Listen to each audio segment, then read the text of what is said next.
नमस्कार दोस्तों, स्वागत है आपका मेरे YouTube चैनल बीबी स्पिरिचुअल टॉक। क्या आपने कभी सोचा है कि पूरी वर्ष में केवल एक ही रात्रि को महारात्रि क्यों कहा जाता है?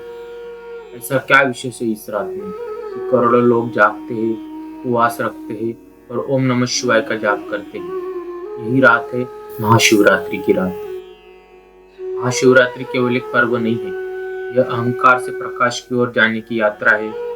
यह आत्मा के जागरण की रात है। यह वही क्षण है जब शिव तत्व पृथ्वी पर विशेष रूप से सक्रिय होते हैं। अब आइए हम समझते हैं कि महाशिवरात्रि क्यों मनाई जाती है। दोस्तों, इसमें कई सारी मान्यता है। इसमें हम लोग जो 2-3 मान्यताएं हम लोग आज तक सुनते आए हैं, वही मैं आपको बताऊंगा। पहली मान्यता ये है कि इस दिन भगवान शिव और माता पार्वती का दिव्य विवाह हुआ था। माता पार्वती ने अनेक जन्मों तक कठोर तपस्या की।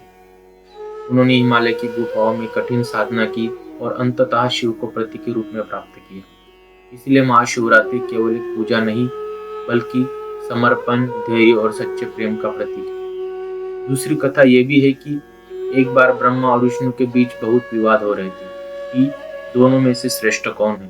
तभी अचानक एक अनंत ज्योति स्तंभ प्रकट हुआ, जिसका न आदि था न अंत था। वह ज्योति था स्वयं शिव।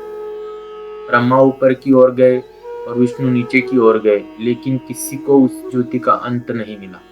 तब उन्हें समझ में आया कि शिव अनंत है, शिव निराकार है, शिव ही आदि है और शिव ही अनादि है। यही घटना भी महाशिवरात्रि की रात को ही हुई थी। तीसरी और एक कथा है दोस्तों, जिसे हम समुद्र मंथन से इसको जोड़ के देखते हैं। जब देवता और असुरों ने समुद्र मंथन किया, तब सबसे पहला भयंकर विष निकला। वो था हलाहल विष।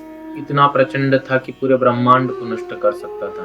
तब भगवान शिव ने संपूर्ण सृष्टि को बचाने के लिए उस विष को स्वयं पी लिया और वे नीलकंठ कहलाए।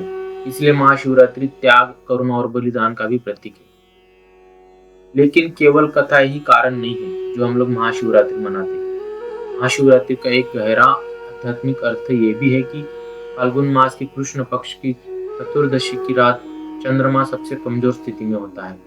चंद्रमा मन का प्रतीक है। जब मन कमजोर होता है तब व्यक्ति भटक जाता है। इसलिए इस रात जागरण, ध्यान और जप करने से मन स्थिर रहता है। कहा जाता है कि इस रात पृथ्वी की ऊर्जा ऊपर की ओर प्रवाहित होती है।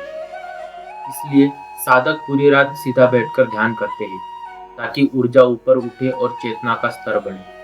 महाशिवरात्रि हमें क्या सिखाती है?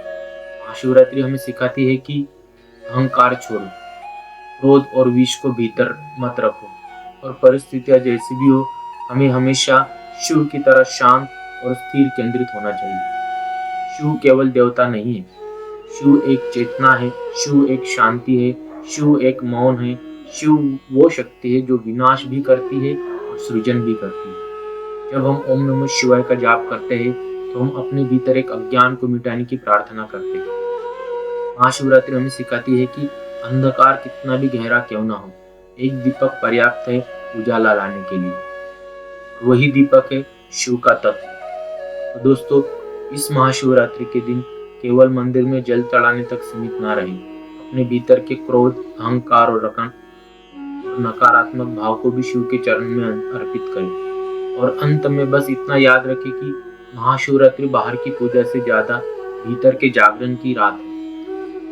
अगर ये संदेश आपको प्रेरित करे, तो अपने जीवन में प्रतिदिन कुछ क्षण शिव के लिए अवश्य निकालें और ओम नमः शिवाय का जाप करें।